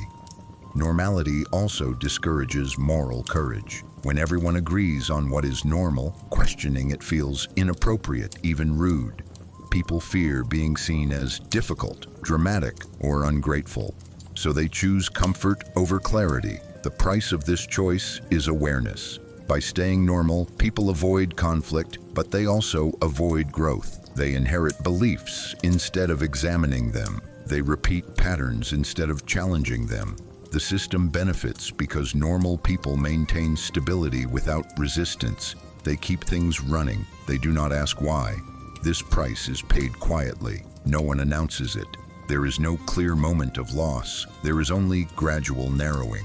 The range of acceptable thought shrinks. The imagination dulls. The ability to stand alone weakens. And eventually, normality feels like the only way to exist. The tragedy is that being normal feels safe, but it often requires giving up the parts of oneself that could imagine something better. As long as normality is treated as virtue, those who question it will seem strange. And as long as that is true, systems that rely on conformity will remain protected, not by force, but by the high cost people are willing to pay just to be seen as normal. Endurance becomes a virtue when suffering is no longer questioned, but praised. When systems cannot eliminate pain, they often redefine it. They frame endurance as strength, patience as morality, and tolerance of hardship as character. This shift is subtle but powerful. It transforms structural harm into personal achievement. People are taught that those who endure without complaint are admirable, while those who question are weak or ungrateful. This moral framing discourages resistance without the need for force. If suffering is virtuous, then challenging its source feels shameful. When endurance is elevated, attention moves away from causes and toward behavior. The focus becomes how well individuals tolerate pain, not why the pain exists. This benefits systems that rely on continuous strain. They no longer have to improve conditions. They only have to celebrate resilience. Endurance becomes a badge of honor, a measure of worth. People begin to compare how much they can survive. They compete in sacrifice. This normalizes exhaustion and reframes damage as dedication. Over time, people internalize this value. They push themselves beyond healthy limits. They silence their own discomfort. They interpret burnout as failure of character rather than evidence of injustice. The system remains intact because critique is replaced by admiration for those who cope best. This virtue of endurance also isolates individuals. Suffering is endured privately, not shared collectively. Complaint feels like weakness. Solidarity dissolves into individual toughness. As long as endurance is moralized, systems that cause harm are protected from scrutiny. The greatest danger of this mindset is that it confuses survival with goodness. Just because someone can endure does not mean they should have to. When endurance becomes a virtue, people stop asking whether a system is humane. They ask only whether they are strong enough to survive it. And in that shift, the line between resilience and resignation quietly disappears. When endurance becomes a virtue, suffering is no longer treated as a problem to be solved, but as a quality to be admired. Systems that cannot justify the harm they produce often survive by reframing that harm as character building. Pain is no longer evidence of failure. It becomes proof of strength. People are praised for lasting longer, for complaining less, for adapting more. This moral shift is powerful because it turns structural pressure into personal responsibility. If endurance is good, then those who struggle are not victims. They are lacking. People learn to measure their worth by how much they can tolerate. They internalize the belief that difficulty is normal and exhaustion is honorable. When endurance is celebrated, attention shifts away from causes and toward behavior. The question is no longer why conditions are harsh, but whether individuals are resilient enough to handle them. This benefits systems that rely on constant strain because criticism is replaced with admiration for those who cope best. Suffering becomes individualized and competitive. People compare their limits instead of questioning why limits are being pushed at all. Complaint is framed as weakness. Resistance is reframed as entitlement. Silence becomes maturity. Over time, this mindset reshapes identity. People begin to suppress signals of harm. They ignore burnout. They reinterpret damage as growth. The system remains untouched because pain has been moralized. The most dangerous aspect of this transformation is that it confuses survival with virtue. Just because someone can endure does not mean they should have to. When endurance becomes a virtue, inhuman conditions are normalized, and questioning them feels immoral. In that moment, resilience stops being a strength and becomes a leash, keeping people moving forward in systems that exhaust them, while convincing them that enduring the harm is not only necessary, but good. The fear of being wrong is one of the quietest yet strongest forces that keeps people loyal to harmful systems. Being wrong is not just an intellectual mistake. It threatens identity, self-worth, and social standing. To admit error means admitting that past choices, beliefs, and sacrifices may have been misguided. For many people, this realization feels more painful than continuing to endure harm. The longer someone has defended a system, the harder it becomes to question it, not because the evidence is lacking, but because the emotional cost is too high.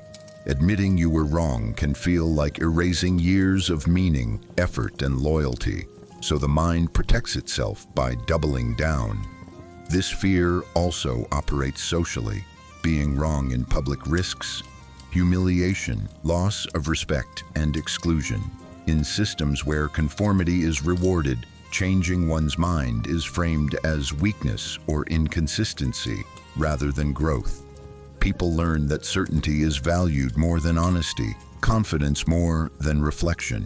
As a result, they cling to positions even when doubts arise, not to protect truth, but to protect dignity. The fear of being wrong turns belief into armor. Once worn, it becomes heavy, but removing it feels dangerous.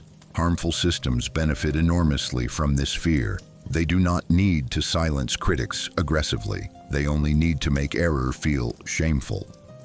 When being wrong is associated with stupidity, naivety, or moral failure, people stop revising their views. They stop learning.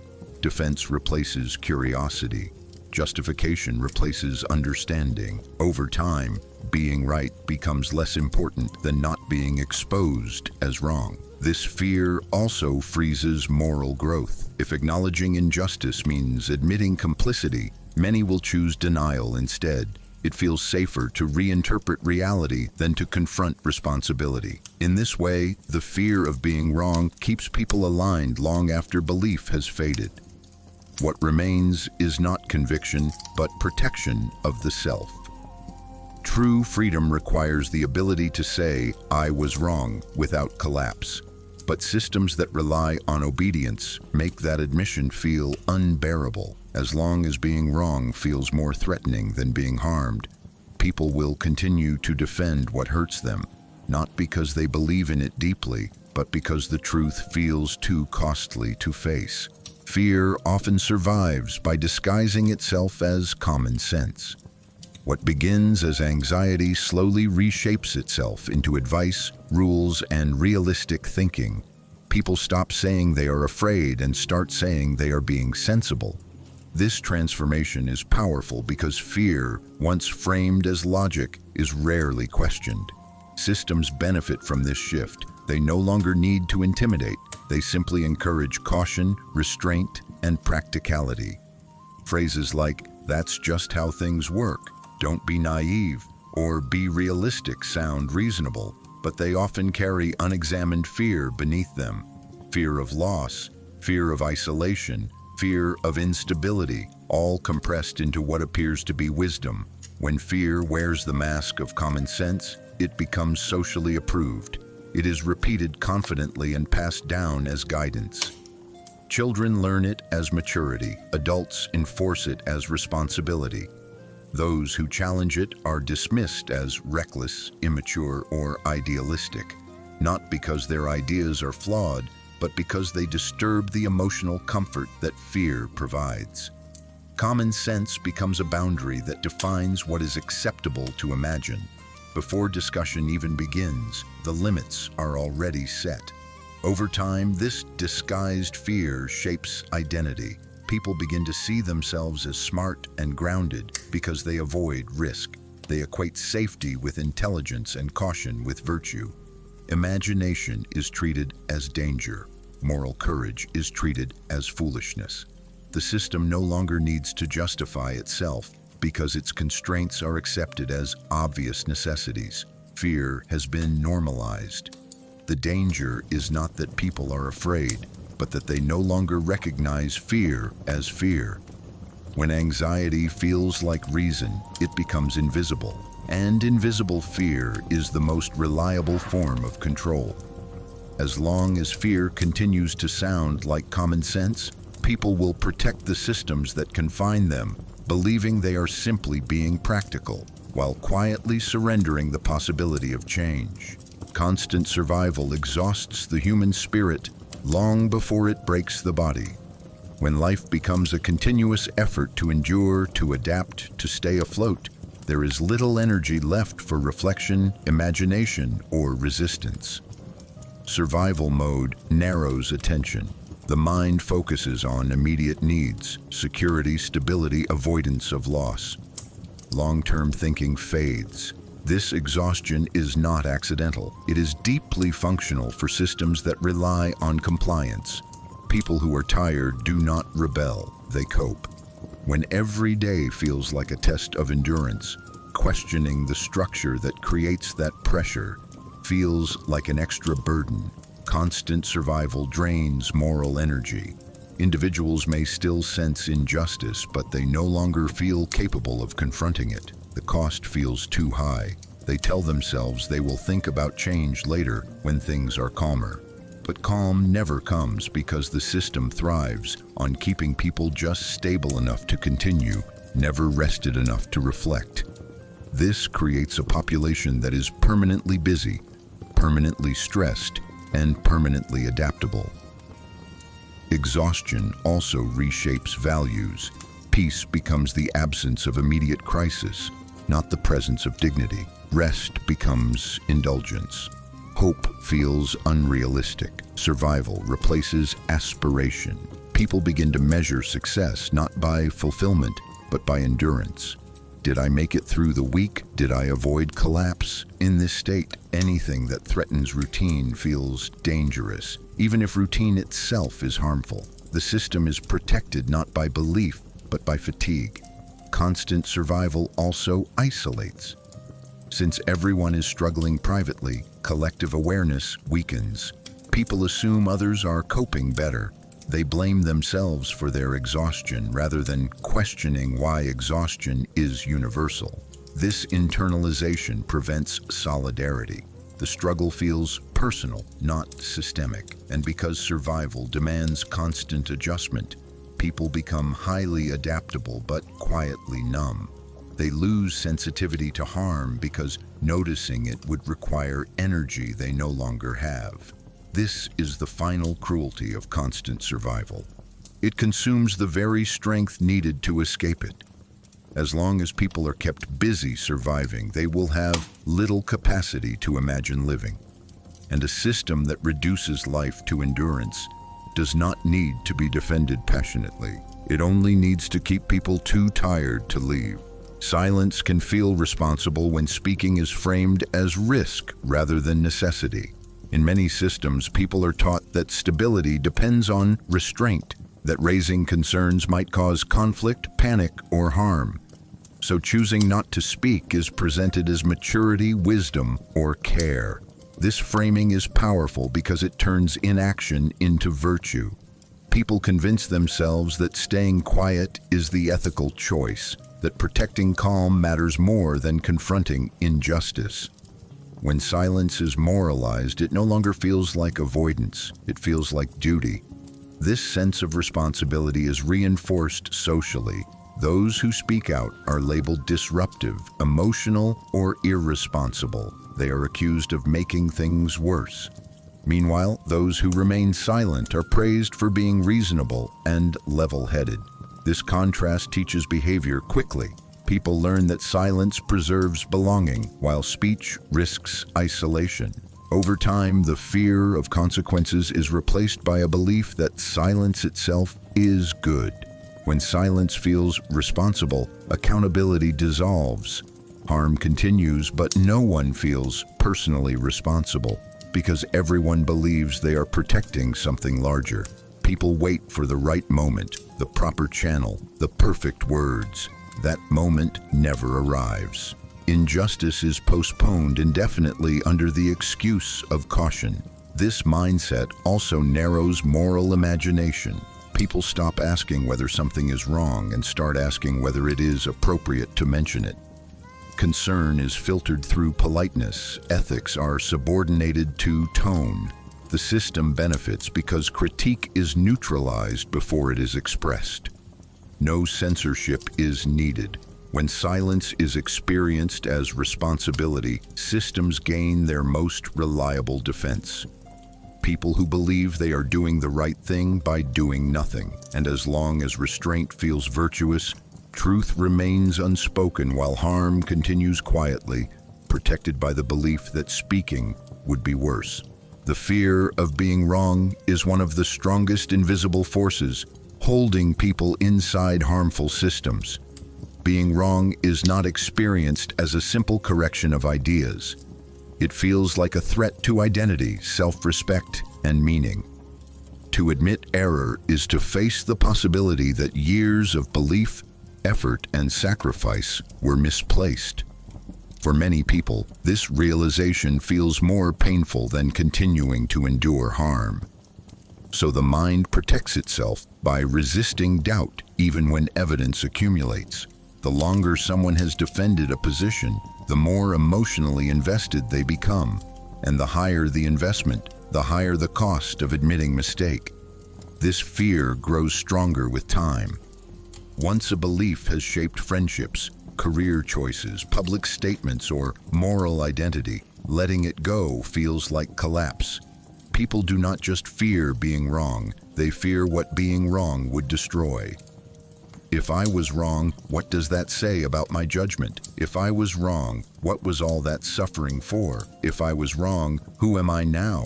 These questions are destabilizing, so instead of revising beliefs, people reinterpret reality. They explain away contradictions. They attack messengers. They narrow what counts as acceptable evidence. This is not dishonesty. It is psychological self-defense. Social pressure intensifies this fear. Being wrong in private is uncomfortable. Being wrong in public feels humiliating. In systems that reward certainty and punish hesitation, changing one's mind is framed as weakness, inconsistency, or lack of character. People learn that confidence matters more than accuracy. As a result, they cling to positions not because they believe deeply, but because retreat feels socially dangerous. The fear of ridicule, loss of status, or exclusion keeps people frozen. Even when doubt grows internally, harmful systems exploit this fear expertly. They moralize correctness. They attach virtue to loyalty and shame to revision. Once being wrong is associated with stupidity, immorality, or betrayal, people stop learning. They stop updating. They stop listening. Defense replaces curiosity. Justification replaces understanding. The system no longer needs to suppress dissent. Individuals suppress themselves to avoid the pain of admitting error. This fear also blocks moral responsibility. If acknowledging injustice means acknowledging participation, many will choose denial instead. It feels safer to protect a flawed belief than to confront complicity. In this way, the fear of being wrong becomes a prison. It locks people into past versions of themselves, even as reality changes around them. True growth requires the ability to say, "I was wrong," and survive that realization. But systems built on obedience make that admission feel catastrophic. As long as being wrong feels more dangerous than being harmed, people will continue to defend what hurts them. Not because they believe it is right, but because the truth feels too costly to accept. There is a moment, quiet, almost invisible, when you realize you are not free. And what defines that moment is not fear. It is not shock. It is what comes after. You notice the limits. You sense the constraints. You recognize the patterns shaping your choices. You see how narrow the path really is. And for a brief second, clarity appears. This is not freedom. This is permission. This is not choice. This is management. But then nothing happens. You return to routine. You adjust. You continue. That moment passes without action. This is one of the most decisive points in a person's life, not because of what is understood, but because of what is accepted. Realizing you are not free does not automatically lead to resistance. More often, it leads to accommodation. The mind calculates risk. The cost of disruption feels too high. The consequences of action feel immediate, while the consequences of inaction feel distant. So you postpone. You tell yourself it is not the right time, that you are not ready, that others will act, that things are not bad enough yet. This delay feels reasonable, but delay is how acceptance is born. Doing nothing after awareness is not laziness. It is a psychological negotiation. You trade freedom for stability. You trade agency for safety. You convince yourself that awareness alone is enough, that seeing is the same as resisting, but awareness without action slowly transforms into resignation. The truth becomes background noise, something you know, but no longer respond to. This is how people learn to live inside contradictions. They know the system limits them, yet they participate. They know the rules are unfair, yet they follow. They know they are managed, yet they comply, because compliance is easier than disruption. This moment is powerful because it does not feel dramatic. There is no collapse, no rebellion, no clear line crossed, just a quiet decision to continue as before. And once that decision is made repeatedly, it becomes character. The realization fades, but the behavior remains. People stop saying, "I am not free," and start saying, "This is just how things are." The loss of freedom is not marked by chains, but by habits. Systems rely on this moment. They do not fear awareness. They fear action. They can survive critique. They cannot survive refusal. So they allow understanding. They tolerate discussion. They even encourage controlled dissent, as long as it leads nowhere, as long as people return to normal, as long as realization ends in inaction. The tragedy of this moment is not ignorance. It is clarity without courage. Not because courage is absent, but because it is postponed indefinitely. And postponed courage slowly turns into compliance. The moment you realize you are not free and do nothing is not a failure of intelligence. It is a surrender disguised as patience. Freedom is not lost when people are unaware. It is lost when people know and continue anyway. Silence feels responsible when speaking is framed as danger rather than necessity. In many systems, people are taught that stability depends on restraint, that raising concerns might cause conflict, panic, or harm. So choosing not to speak is presented as wisdom, maturity, or care. This framing is powerful because it turns inaction into virtue. People convince themselves that staying quiet protects others, that it preserves order, that it avoids making things worse. When silence is moralized, it no longer feels like avoidance. It feels like duty. This sense of responsibility is reinforced socially. Those who speak out are labeled disruptive, emotional, or irresponsible. They are accused of creating problems rather than revealing them. Meanwhile, those who remain silent are praised for being reasonable, calm, and cooperative. This contrast teaches behavior quickly. People learn that silence preserves belonging, while speech risks isolation. Over time, the fear of consequences is replaced by a belief that silence itself is good. When silence feels responsible, accountability dissolves. Harm continues, but no one feels personally responsible because everyone believes they are protecting something larger. People wait for the right moment, the proper channel, the perfect wording. That moment never arrives. Injustice is postponed indefinitely under the language of caution. This mindset reshapes morality. People stop asking whether something is wrong and start asking whether it is appropriate to mention it. Ethics are filtered through politeness and tone. Concern becomes conditional. The system benefits because critique is neutralized before it is expressed. No censorship is required. When silence is experienced as responsibility, systems gain their strongest shield. People who believe they are doing the right thing by doing nothing. And as long as restraint feels virtuous, truth remains unspoken, while harm continues quietly, protected by the belief that speaking would be worse. Silence feels responsible when speaking is framed as danger rather than necessity. In many systems, people are taught that stability depends on restraint, that raising concerns might cause conflict, panic, or harm. So choosing not to speak is presented as wisdom, maturity, or care.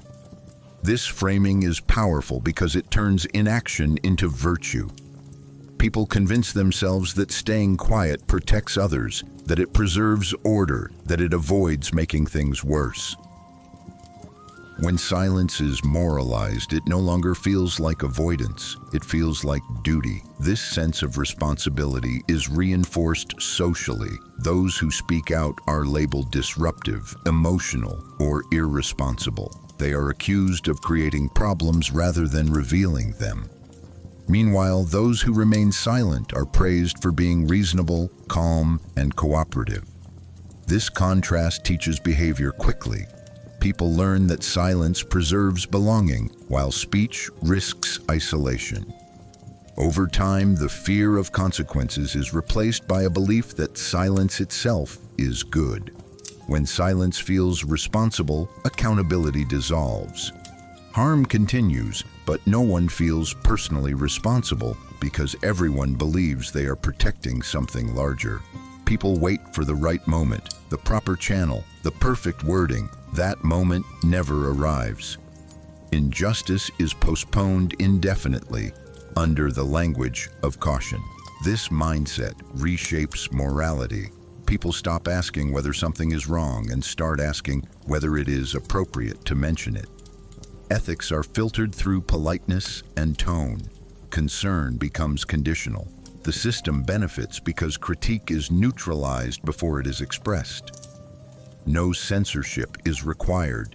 When silence is experienced as responsibility, systems gain their strongest shield.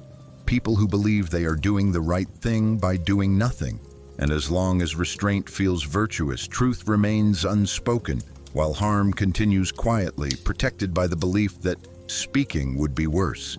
Silence feels responsible when speaking is framed as danger rather than necessity.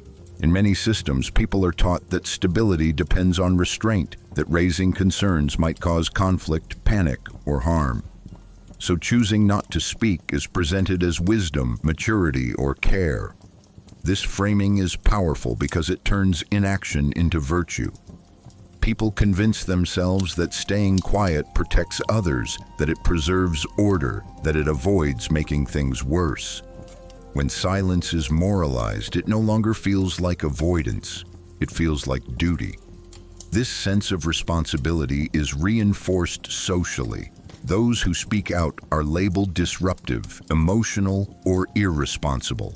They are accused of creating problems rather than revealing them. Meanwhile, those who remain silent are praised for being reasonable, calm, and cooperative. This contrast teaches behavior quickly. People learn that silence preserves belonging, while speech risks isolation. Over time, the fear of consequences is replaced by a belief that silence itself is good.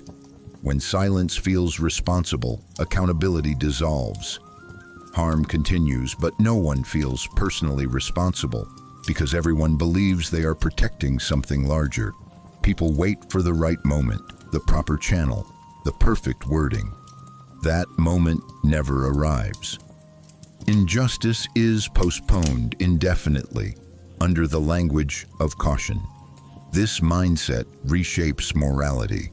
People stop asking whether something is wrong and start asking whether it is appropriate to mention it. Ethics are filtered through politeness and tone. Concern becomes conditional. The system benefits because critique is neutralized before it is expressed. No censorship is required. When silence is experienced as responsibility, systems gain their strongest shield. People who believe they are doing the right thing by doing nothing. And as long as restraint feels virtuous, truth remains unspoken, while harm continues quietly, protected by the belief that speaking would be worse. Human history is full of artists who tried to make the world more beautiful. George Grosz was not one of them. He did not paint to comfort. He did not paint to inspire hope. He painted to accuse. Grosz looked at his society and saw something rotten beneath the surface of respectability. Politicians speaking about honor while selling death. Generals preaching patriotism while sending others to die. Priests talking about morality while standing next to power. Citizens smiling in cafes while the world collapsed around them. And instead of looking away, he sharpened his pencil. This video is not about style. It is not about technique. It is about why one man chose to turn art into an act of defiance. Grosz lived in a time when people desperately wanted normality. After war, after humiliation, after collapse, society wanted stability at any cost. And that is exactly what frightened him. Because when people want comfort more than truth, they stop asking dangerous questions. Gross understood something most people didn't want to admit, that cruelty does not always arrive screaming. Sometimes it arrives wearing a suit. Sometimes it smiles. Sometimes it asks to be respected. His drawings are ugly on purpose. Faces are distorted. Bodies are grotesque. Expressions are exaggerated to the point of discomfort. Not because Gross lacked skill, but because he believed a beautiful lie is more dangerous than an ugly truth. He refused to idealize his time. He refused to romanticize suffering, and for that, he was hated, censored, and put on trial. People accused him of being immoral, but what they really feared was that he was accurate. This is what makes Gross unsettling even today. He does not belong safely in the past. His work feels uncomfortably modern because the systems he mocked still exist. The hypocrisy he exposed never disappeared. It simply learned how to speak more politely. This video explores George Gross not as a painter, but as a mirror held up to society. A mirror people tried to smash because they didn't like what they saw. If you are looking for comfort, this is not the right place. If you want heroic stories, noble leaders, or moral simplicity, you will not find them here. But if you are willing to look at power without makeup, at society without excuses, and at art that refuses to flatter its audience, then stay. Because George Gross did not ask the world to change. He showed it exactly what it was.